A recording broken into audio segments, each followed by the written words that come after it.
Hello and welcome to the Dusty Consoles podcast. I am Glenn Waters and I'm joined again by Jake Clark. You nailed that one then. I know. I'm proud of myself. But yeah, let's get straight into it because we've got a lot to cover anyway. Absolutely. I have been gaming until the cows come home. I wanted to more say than me more this offensive. week. Yeah, but again, it's not anything that's recent, I guess, but it's kind of like a backlog of games. Yeah, that's what I've been doing. What is it?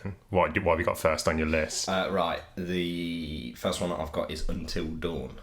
Right, Smashing. good game. I, again, personally didn't play it. I watched my flatmate play it, but it still shit me up just watching it. And I mean, there was a slight bit of like immersion lost because I wasn't controlling the characters. Yeah. It was like watching a film.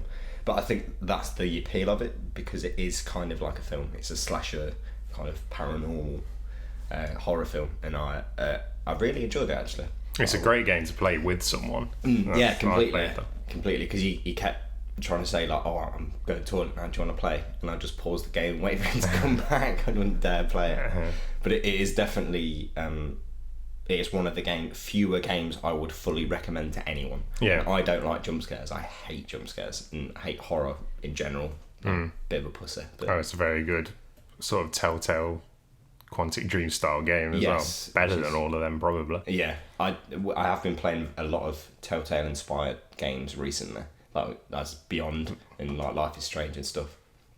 But this is probably one of the ones where they've taken the formula that Telltale have made good and they've just added one step onto it and kind of upped the game of those kind of walking sims, I guess.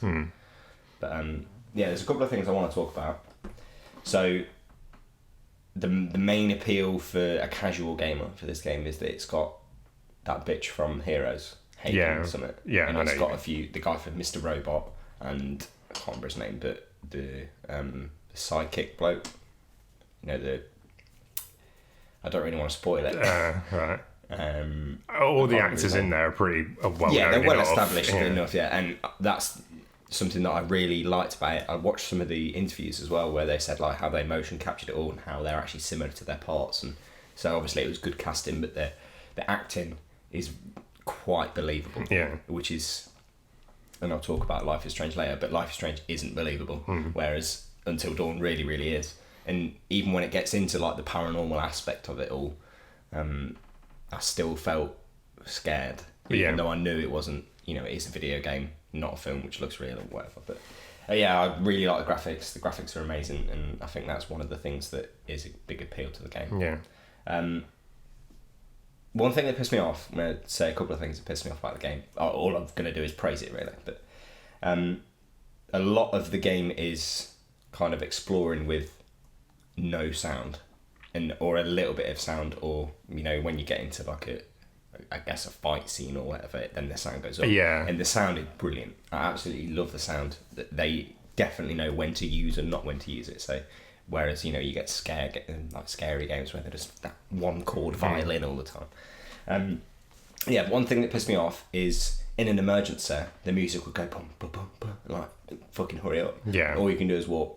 Yeah. That annoyed me. There should have been like I know there is a walk faster button, but I mean the beginning scene when I can't remember her name, but Hannah or Beth or something, they go missing. It's Hannah, I think. Yeah, and you have to run after her, but you don't run. You just walk a little bit faster than normal. Yeah. And I thought, like, if your sister went missing in that, you'd fucking sprint. Like, so yeah, that annoyed me. That kind of broke the immersion a little bit. But there was one scene that I noticed, and I don't know if it's like a continuity flaw. I haven't seen that anybody's noticed it, but I don't know if I'm being a bit of a derp and had missed something. Basically, there's a scene in the cabin where the point is you have to find a match to light a fire, right? So you spend the whole place looking around, then you have to explore the place first before something pops out, and then you can carry on, kind of thing. So we explored for ages, and then the woman went, "Oh, it's over here," so you could go and grab it. And then in the next scene, he's got a Zippo lighter. And there's nothing. I mean, I was just like, why didn't he use his Zippo lighter? But it literally, like, this scene after it, like, breaks it up. So you go to somebody else and then you come back to them and he stood outside with the Zippo lighter. And I thought, like, why? That just... I did notice that, and I thought, I don't know if I've missed something if he picked it up or whatever, but why didn't he use a fucking Zippo? Twat. Yeah. So. But yeah, good game. Were they in the same room as each other? When it No, happened? well, there was nothing mentioned about him having a Zippo in the first place, and there wasn't a Zippo in there. It was just find the matches, light the fire, and then when all that's done, you come back to him later, and he's literally standing outside the same cabin with a Zippo. Right. So I just like Maybe found that later on. I don't know, but Flop. it's just something that Yeah, I liked how in that the relationship between the characters you can influence, can't you? Yeah. And then that can influence if people die or. because obviously there's a big twist in it, really, isn't there? And I love a good plot twist, and I already knew what happened in it anyway, but my mate didn't. So he was like fully like, oh my god, this is fucking wicked! Like, it's like watching Seven all over again. I didn't understand a little bit of it though with Until Dawn. Like, I know if you go on the characters, like you can see like some of the things go down. Like if you pussy out of something, then like being a hero aspect will go down a bit, or being a coward will go up a little bit. But there was nothing else to say. You know, you still have the same choices whether you want to be a coward or a hero. It doesn't go down. Yeah, it's like you play as a heroic character, but you can make cowardly choices as that heroic character. Yeah. But I definitely recommend that to anyone. It's a brilliant game. Love it. I remember that scene where you go in the basement as Chris and Ashley, is it? Yes. And there's the ghost. Yeah. But without spoiling, it's not actually a ghost, you find out. But that bit really fricked the shit out of me. Yeah. I don't know why. The bit with the dollhouse as well. You go to the dollhouse. Another thing that I like about it as well, there's a load of little things in it that can be completely hidden. Yeah. You don't even know are happening. Like, I know I was speaking to somebody else about it, and I was like, oh, the dollhouse bit. And he was like, what? The dollhouse bit, dollhouse bit. And he's like, I don't remember that. Yeah, there's a bit with stuff like that. This is because this happens quite early on, but you know the bit where there's that box. I don't think the hands going in and out of it. You're playing as I can't remember his name, but at the beginning you think, God, he's a cunt, and then he turns out he's all right. Yeah. If I just completely walk straight past that, apparently you can lose his fingers. Yes, flatmate lost his finger in that, and then it becomes a part of it, and then later on other people mention it, and then you can't do it because you can lose the machete there as well, can't you? Yeah, and there's that flare gun as well. And then there's another bit as well where you can see. There's one thing I do like about it. It is it kind of, if anything pops up on the screen, it's a very quick time kind of game, really, isn't it? If anything pops up on the screen, you automatically think, I need to press that. But there's sometimes where it comes up, but you don't need to press it. Like there's a point where he actually missed a cue. It was unfortunately to scare a dog. Don't like scaring dogs anyway. So he was going to scare a dog and he didn't do it. Like he wanted to do it, but he couldn't get to it quick enough. And it turns out later on that the dog helps you if you befriend it. Yeah. So it was kind of like flipping the game on its head kind of thing by making the players want to do things, but they shouldn't.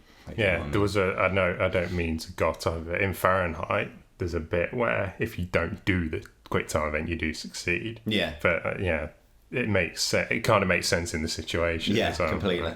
Yeah. If you don't react to it, you actually appear more. Don't know what the word is. Non-suspicious in that scene in Fahrenheit, anyway. Yeah. So yeah. And what else did I really like about it? Oh no, that was it. You know the Asian girl who's just a dick throughout the whole thing. Emily, I think her name is, or something. Yeah, she's a proper cunt. Yeah, throughout the whole game, I was trying to get her killed, and she just wouldn't die. Yeah. And then at the end, like everyone I liked was dead, and it was just her and the main girl left. Oh really? Yeah. Everyone survived up until like the last half an hour, and I completely fucked it up. I think someone died. The black guy died because you know them quick time events where you have to hold the controller still. Oh, they're so hard. They're so hard. I like how they're done, but they are ridiculously hard. Yeah, and he died. But I liked that bit, and I was kind of annoyed that I didn't get to play the rest of that bit because it was quite tense and good. But you know the bit with the bitch where you have to run away on those conveyor belts? I purposely made sure he failed every single quick time event, and she still managed to get away. Because I thought at the beginning when the radio tower collapses, and as the black guy you can like help her or just jump across. Straight away press jump across, and you find out she survives. Yeah. Whereas if you help her, he dies. Yeah. And she survives. It's kind of got a very good replay value in that sense. You know, it's going to make you want to play again and go, do you know what? I'm going to try and kill this guy next time, or I'm going to try and make him survive. I actually researched it to make everyone survive, but he didn't know what was going on. I was just telling him the vital choices to make. I was like, don't go there. I think comparing it to a horror film, but a horror film, it's kind of weird for everyone to survive, isn't it? Yes. Seeing somebody die, especially in the brutal manner that they do die, it kind of does make sense. Because there was one or two people die. A character who I pissed off without realising, which led to him dying, and that made me hate that character. Yeah. Who caused him to die. Well, obviously I'm not going to spoil who it was. And then I on purposely got her killed. I think we played it maybe last month, and we literally blasted through it in about 3 days because we enjoyed it. It was just come home from work straight on until dawn. Yeah, I played through it with Lisa in a couple of days. But it's going to be one of those games that, you know, maybe a week or two, it's going to be like, let's pick it up again and play it again. Let's try and kill everyone this time or something, you know. Yeah, well worth it, especially now that it's cheap. Yeah. Smashing. What's next? Or do you want me to do mine? You go next. I've just been playing Destiny in preparation for Rise of Iron. You've been getting good. Yeah. Man. I'm at like 280 now, which isn't high in the end game kind of stuff. Really? But it's going up. Like when I first played Taken King when it first came out, it was a massive grind when you got to that end game. But now you're getting good gear for pretty much doing what you like. Yeah. Which is good. But it's like doles it out really quickly. So my light's flying up. Yeah. There was just this weird sort of between like 250 and 260. You can't do the heroic versions of the strikes because that's recommended 260. And there's a load of other heroic stuff that's 260. But if you do the stuff that's below that, you're not getting good enough gear to get up to that point. Right. So there's that weird zone there. And you have to. Well, I kind of had to do the PvP, which I didn't really want to do. I always thought the PvP was shit. Yeah. It's not bad. At least in Destiny, if you're getting shot from behind, you've got your shields and you can reverse it. Unlike in something like Battlefield. Yeah. And God. But yeah, I've been very much enjoying it. I think that now that the rewards are coming quick and quicker, it's just keeping me addicted to it. Rather than drip feed. Yeah. Because I get pissed off with piss take grind, you know what I mean? I'm trying to think of a game that is piss take grind. Is World of Warcraft a piss take grind? It was back in the day, not so much now. I mean, Final Fantasy 14 I've been playing, that's pretty much all I play constantly anyway, but that recently I needed to get my gear score to 205. I'm on 204. I just need one bit of gear. Right. And I must have gone through the same dungeon about 10 times and nothing dropped. And then what did I get? I got something from out of it. And then when I went and did that dungeon again, 3 pieces dropped in that one run when I didn't need it. Yeah. You just think there's someone must be in the background, just like, But yeah, I'm past that now, so it's all full speed ahead again. I have to say, we need to put the charger in. Right, sorry, you were saying we had an emergency power problem. So I've played vanilla Destiny, and I really enjoyed it. I didn't understand the light thing. But again, this is just level. Vanilla Destiny, and it was like a year ago. I think it was completely different in vanilla. Right. Now it's just a culmination of like how good your gear is, basically. Right, okay. I loved that game, but what I felt brought it down was at the time it felt like it was drip feeding you things. And obviously now you're saying it doesn't, so it's going to appeal to me more. But I think that's one of the best things about it. It's got great shooting mechanics. You know, the story is non-existent, but it's fine. In the Taken King, it is better. There is actual characters and cutscenes and decent stuff in there, but it's still not what I would say great. Okay. But it's a step in the right direction, which I'm hoping Rise of Iron. Just about to say, Rise of Iron is due to come out this month. Yeah, 20th, I think. 20th. I think I'm definitely going to get that collector's pack with all of them. Yeah. I'll sell my vanilla Destiny. It's probably going to be worth like £2. Yeah. But I mean, you just talking about it has got me hyped to go, yeah, I want to play this again. I do remember how good it was, how smooth everything runs. I know a lot of the complaints were there's not much to do in the vanilla, but now I'm kind of like, shit, what shall I do? You know what I mean? There is a lot, and it is repetitive in a way that you are just shooting the enemies you've always fought, kind of thing. But there's something satisfying about getting that golden headshot, isn't there? Yeah, the headshots in that game are so good because then spray out or the light, and you get that satisfying pop. Yeah, and everything. Yeah. See, there's you remember when Division came out, and everyone was like, "It's Destiny but better." Now I feel like Destiny's upped its game and it's becoming better than. I have not picked up the Division since we last played it. This is what happens with a lot of MMOs. The first 2 weeks, it's like, it's better than WoW. It's the WoW killer. Then after that, everyone's like, no shit. Yeah. Which is probably what's going to happen with this WoW expansion, which I was going to buy, but then every time I sub back to WoW, I end up playing it for a couple of days and going, what am I doing? And then stop. Unlike Final Fantasy 14, which I can't stop playing. But yeah, WoW, I mean, people are saying that Legion's really good, but I guarantee you in a couple of weeks, it'll be much the shittest expansion since so-and-so, and WoW's dead. Yeah. Because this is, going back to Destiny, Rise of Iron is the last one for Destiny, isn't it? I think so. And then it's going to be moving on to Destiny 2, I assume. I played Vanilla, I enjoyed it, not the story, as I say, but buying it all now, when everything's ready and everything's there for me to play, I'm going to enjoy that more than buying the vanilla. If there is a Destiny 2, buy vanilla Destiny 2, grind, and then wait for the next expansion. Yeah, everything I know what you all mean. in one go and then grind. I feel like it's much better to just wait, even though you don't want to. Unless they learn from this and release vanilla Destiny 2 with like more content than what's in Destiny whole now. Yeah. Because I've done a couple of strikes in vanilla Destiny, but I've never done a raid. No, neither have I. Never ever done. I've always just got so close and then just gave up doing the grind. But I might, if I get there in time, which is looking like, I might try the Taken King one, because now everyone probably knows that raid off by heart, so it won't necessarily be hard. But if you enjoyed vanilla Destiny, you'll definitely love it even more with all this new stuff. What I'm actually going to do is, when we come off this podcast, I'll pre-order it. Like, that's how much I want to play it. So, Xbox, PS4, mate, what do you want? PS4 version, because that's when my saves on Xbox, so you can fuck right off and buy it yourself.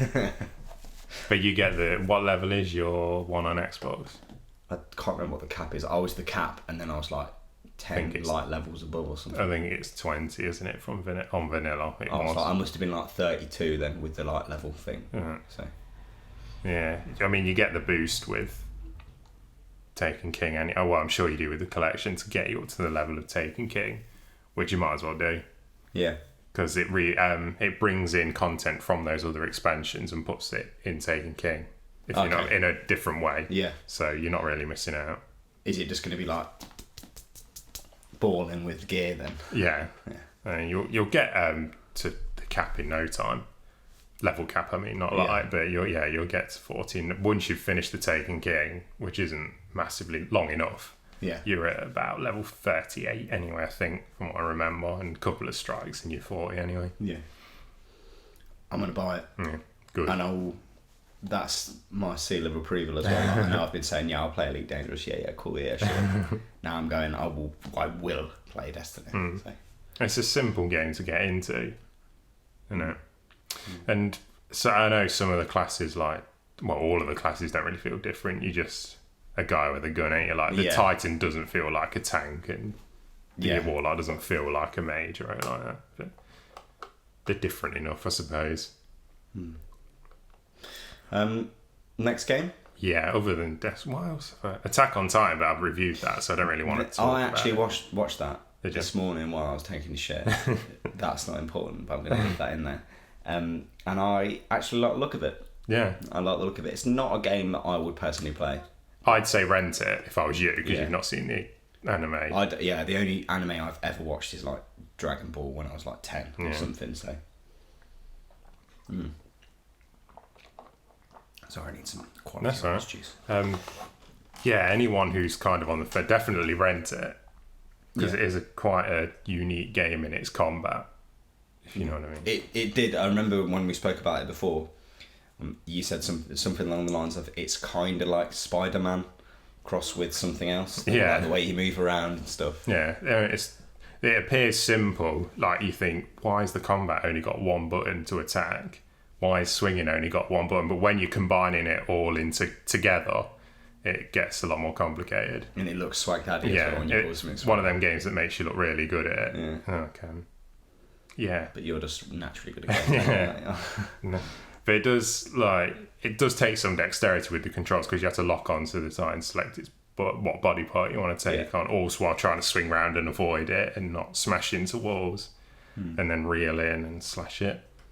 It looks a teensy bit like, as I say, in Spider-Man crossed with a little bit of Shadow of the Colossus. In the way that there's like weak spots you've got to get to and stuff. But yeah, it looks alright. Yeah, it could just do with being a bit harder, and I never say that about games, but it is really easy, even on, I think I had it on hard, but all hard did was kind of make them more tanky, just take more damage. But it'd be nice if they were a bit more aggressive with trying to grab you out of the air. Yeah. Stuff. But yeah, I won't, like I said, I reviewed it, so I don't want to talk loads about it. Any other games you've been playing? Formula 1 2016. Before I say what I'm about to say, I'm not into Formula 1 at all. Like, I'm clueless about it, but Formula 1 2016 is fucking wicked. Like, see, I'm not into racing games, so please enlighten me. Right. Like I said, not into it at all, and probably a lot of the things I'm going to say from a clueless perspective, so I apologise if I get any of the terminology wrong. But as a sports game, right, the career mode is basically you are a new F1 driver. You pick your team. I went with Renault because they've got quite low expectations. I thought, all right, I've known nothing about F1. I'm probably going to be shit at this, so let's go with a crap team. Yeah. And you have your goals, like, oh, we want you to do better than your rival. You want to finish on average this position each Grand Prix. And you have like the hospitality area, and you have your agent, your mechanic, and they come and talk to you like, oh yeah, the last race was good, but we were noticing some shitness on your corner, and maybe you want to go for this kind of car setup. And then when you go to the weekend and you're practicing, you like faff about with different car setups, and it's because you're like sat in your F1 car in the garage, and you like press square, and your guy brings over your tablet, and you like set up your car, and then you can do you can do a lap and see what it's like, come back, do it some more. Obviously it's timed, like you've got about half an hour, I think. Yeah. That's more than enough to have a go. And then like whilst you're on the track, if you're on PS4, you can get it to come out your speaker on the microphone. Come out the speaker on the controller, and like your team will say, oh, we've got rain incoming, you might want to come into the pits, change your tyres, kind of thing. It's so immersive. Like you're kind of locked into your first person perspective all the time. Obviously you can change it when you're driving. Yeah. But the first person probably is the better one to drive anyway. It just feels a lot better. So yeah. And when you do change your car setup, you can feel it. Yeah. You know what I mean? Really? Like if you put more downforce on, hang on. Does downforce mean you corner less? But you've got, more downforce, you've got more top speed, but your cornering's not as tight. If you know what I mean. Yeah. And you kind of just faff about and see what's best for you or that track. Yeah. And I think, I don't know how many courses there is, but I've done 2 Grand Prix and there were like 29 laps because I've got it on medium. Hell. Yeah. And obviously at the start you have a race strategy that you sort out with your team. So like mine was, I could either have 2 pit stops and an average time of so-and-so, or there was 3 pit stops with faster tyres, but that might kind of counter that because I'm in the pit 3 times in the race. And then during the race I broke my front bumper, so that strategy kind of went out the window. And then the guy comes on the radio and he's like, oh, we've got a new strategy, or do you want to stick to this one? And you can respond with your microphone if you want, yes or no, or you can use the controller, but use the voice commands, because doing it on a controller, you kind of you're looking at the bottom of the screen and then you realise you've smashed into the barriers and fucked it. Yeah, like the crashes look brutal and real as well. Have you purposely crashed as well? Yeah, like was that the first thing you tried to do? The first thing I did in a race was like, obviously on a corner everyone slows down and gets behind each other. I just smashed straight into the back of the guy. Front wheel came off, spun off, and you can rewind on the medium difficulty and lower. Oh, okay. So there's not. You can make it as difficult or as easy as you want. There's so much stuff you can turn on and off. I thought about turning some of the stuff off on medium because I'm doing quite well. I was going to say, have you been finishing first? No. The average for my team's 14th, and I came 13th in my last Grand Prix. So, have you ever came first in any of the races? No. You've So got. it's hard. Well, what you've got to realise is Renault's, like the top teams, like Mercedes and Ferrari, and I don't know what the other one McLaren, is. I think. Yeah, they've got a lot more R&D in their cars, so their cars are better. Right. Like I was getting lapped by Lewis Hamilton and the like. But as you progress, like if you on the weekends when you practice, if you do like practice laps and tyre, what's it called? You do tyre management, like you go around the track and try and keep your tyres from getting as little as worn as possible. And that gets you R&D points that you can like invest in like whatever you like on the car, like the engine, the downforce. So you could essentially do, like Leicester City have done in the Premier League last season. So you could bring Renault up from a 13th to a number 1 with the amount of R&D points you get. Yeah. This sounds very interesting. It is. I despise F1. Yeah. I hate it. I don't think it's a sport, but that's just me personally. Yeah, like I said, it bores me to tears, but the game is really good.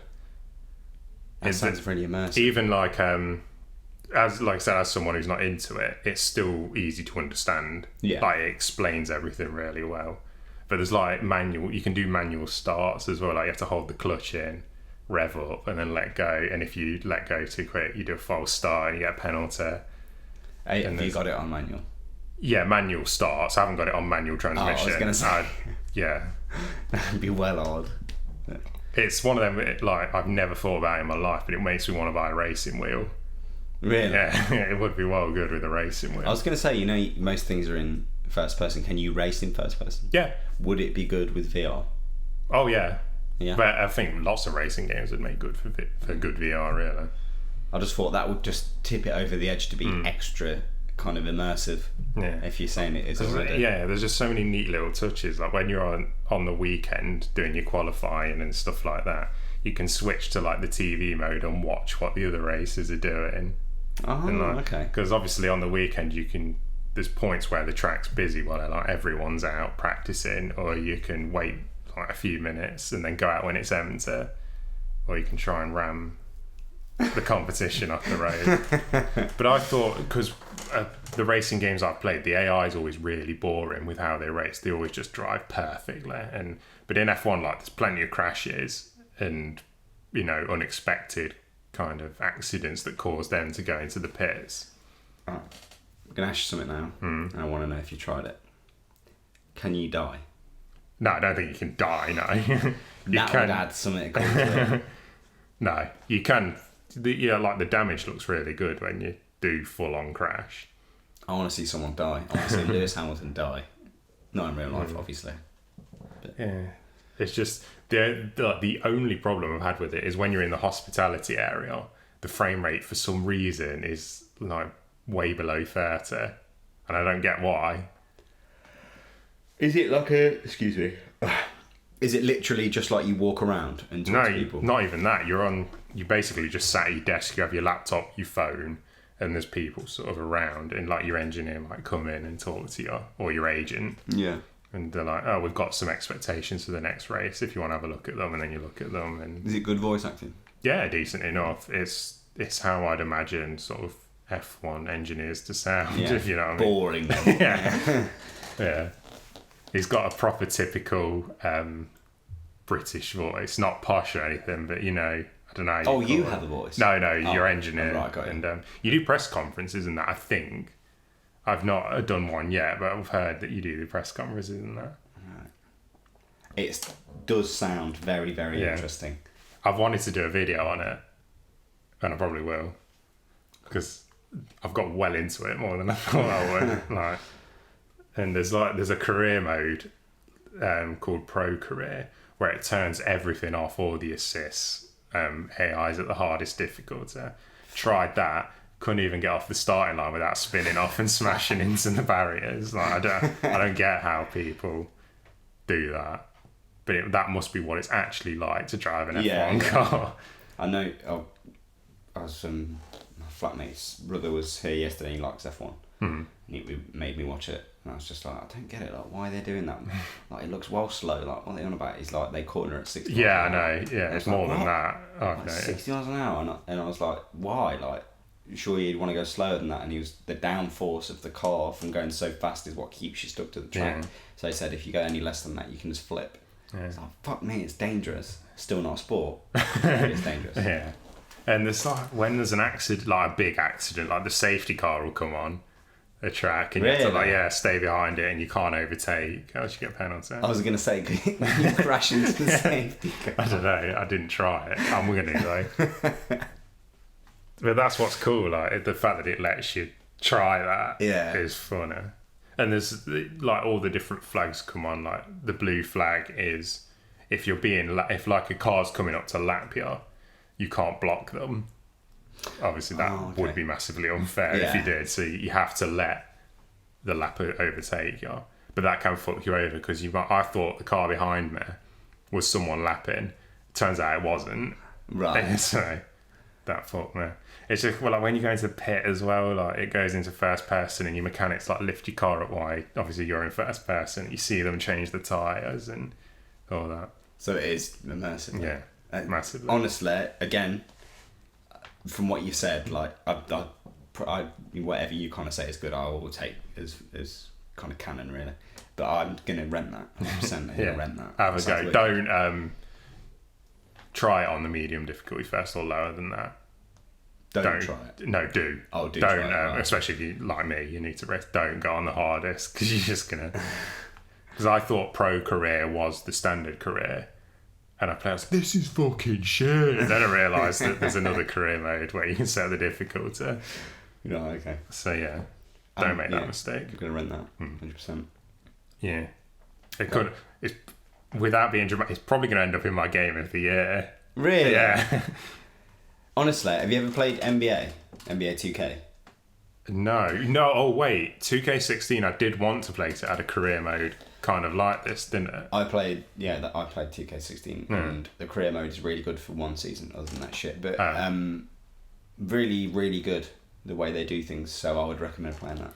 It's like if you like an immersive sports story, which I'm hoping FIFA does it, but I can only imagine they're going to fuck it up somehow. But yeah, if FIFA or PES did a career mode like this, I'd be into it again. Actually, should we talk about the PES demo? I was just going to say, because I'm sorry, but I'm going to need to leave soon. Yeah, that's right. Can we talk about Battlefield, because we've been playing? Yeah. Can I just quickly mention Rocket League? Yeah. And can we mention PES? Yeah. Right. Rocket League is fucking wicked, mate. Anyway, Battlefield, come on. Right. I really don't like it. I've been recording, so there's probably going to be a video. It does not feel like World War One at all. You could just swap it with modern day setting and it'd feel exactly the same. Yeah. And the whole, here's your objectives, but we're going to put a massive emphasis on your kill death ratio is alive and well in it. See, I thought that whole thing was going out the window. You know, you were saying with Overwatch how they did. I haven't been playing that, but I've said what I've said about Overwatch anyway. Like you said, like Overwatch doesn't put an emphasis on kill death; it puts an emphasis on team play. Team play, yeah. And you know, you've got other games that are similar to that have come out on team play. You know, and you would just hope and expect that is dying, but it's not. Yeah. So. I do like how the weapons handle in it though. I love bullet drop. I love bullet, and it is so frustrating, but it's so accurate and so brilliant, and that's what I love about it. And I think the guns are good. I don't feel like it's 100% accurate at times, but I think they've done that so it's more fun to play than accurate. Yeah, so if you were using bolt action rifles all over the place, it'd be... Yeah. I feel like what the campaign might be, and I've had this for a while, is I don't think it's World War One. I think it's kind of like an alternative World War One. Yeah, I know. I feel like some other technologies come forward and helped it out with what's happening. So that's how I feel the campaign's going to be. I've enjoyed it anyway. Yeah. I enjoyed the gameplay. I like Battlefield anyway. I prefer it to COD. I'm going to buy it and play it anyway to review. But I don't like that map. The one map you can play on. Yeah. I mean, what have you played more of, Rush or Conquest? Conquest, yeah, same. I played one game of Rush, but that was just both teams were all snipers. I was the only one playing as a medic. Right. And managed to like carry the whole team just by because you can just sprint up to the points where you plant the bomb, and snipers obviously find it really hard to shoot people while they're moving, so you just duck behind the thing, plant the bomb and run away. That map's like weirdly laid out in that the points are kind of curved around the map rather than in a straight line, so you don't get this kind of push-pull thing. It's just a mess. I think that's almost like a good thing about it though, because you've got like in that top, I guess it's the top right of the map, there's like a cluster of them, isn't there? And then you've got one off to the far left, one at the bottom right, and it kind of adds that element of you get mini battles across all over the map. So if you had a squad of 4 people, I mean, me and you have been playing it, but if we had a squad of 4 people and we went, right, okay, this whole cluster here has been taken over, if we're going to take the outskirts, they're going to move out and then we can move in, stuff like that.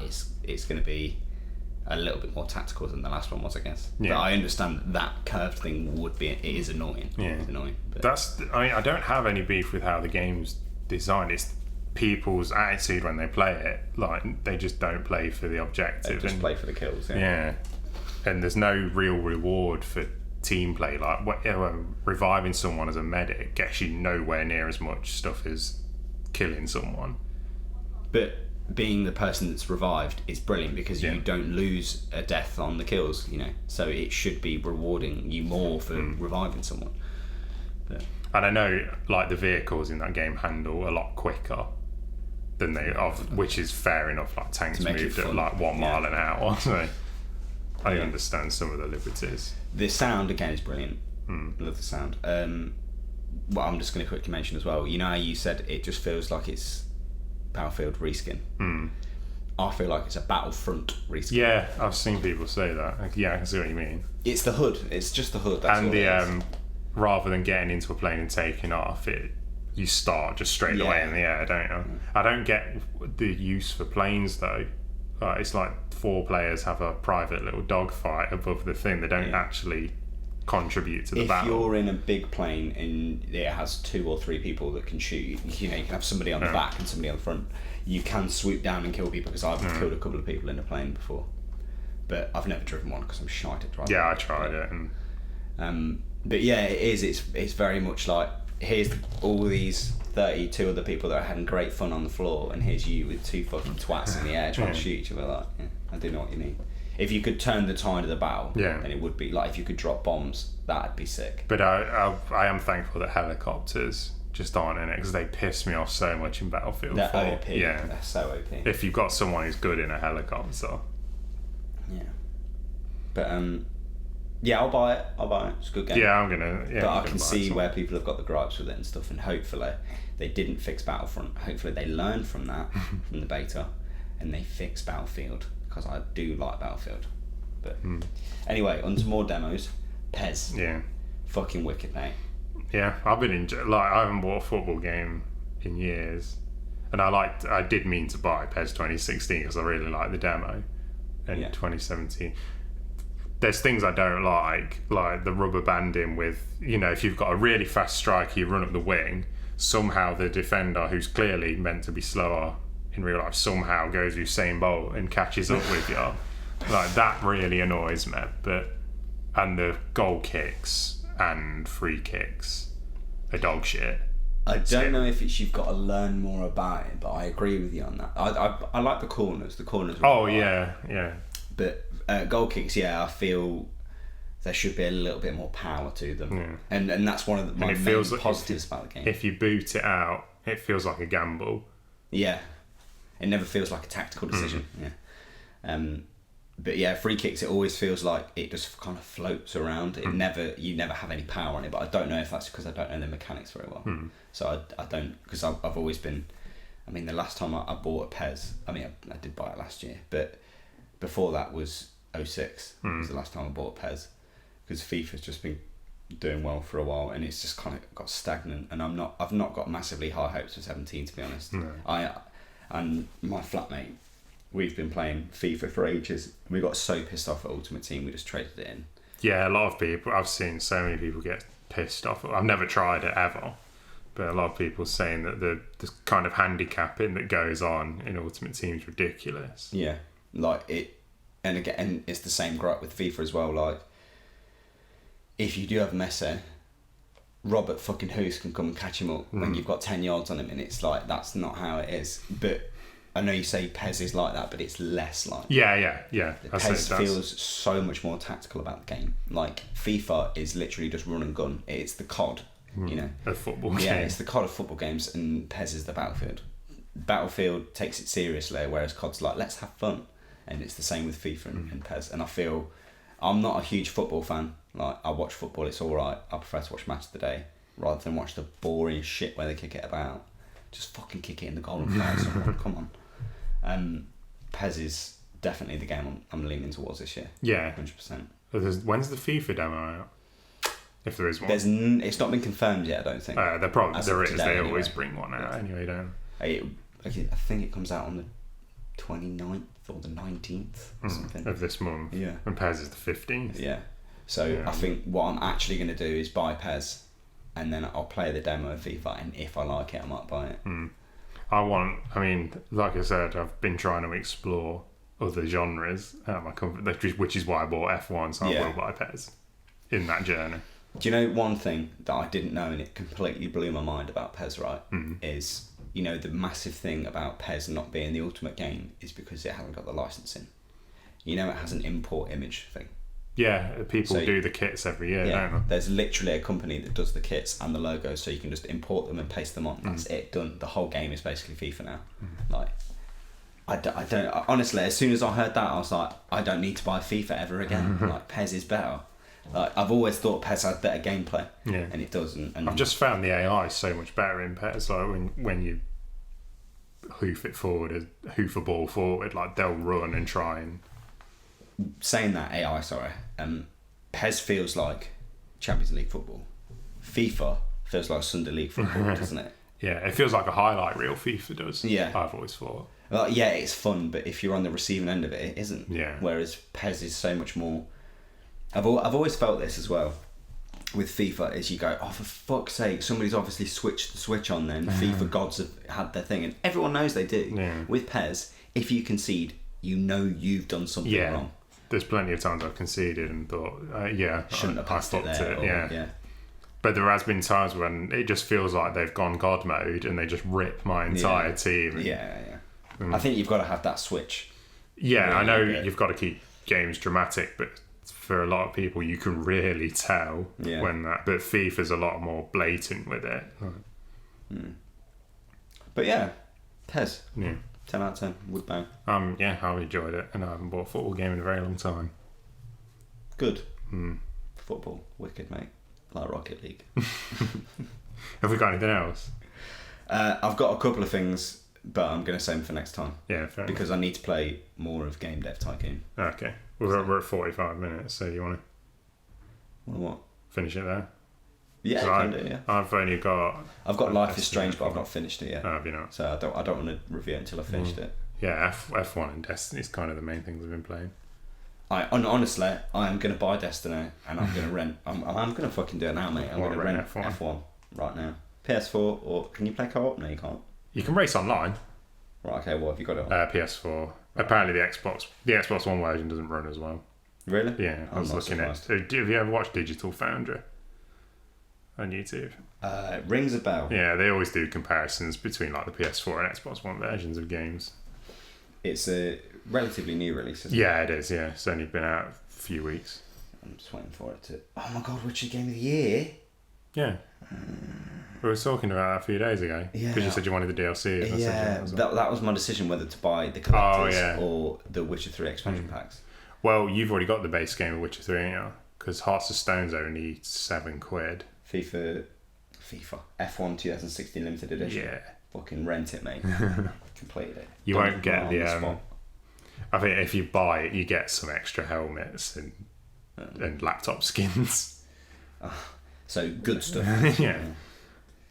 I think you get a career booster, but I don't know what that does.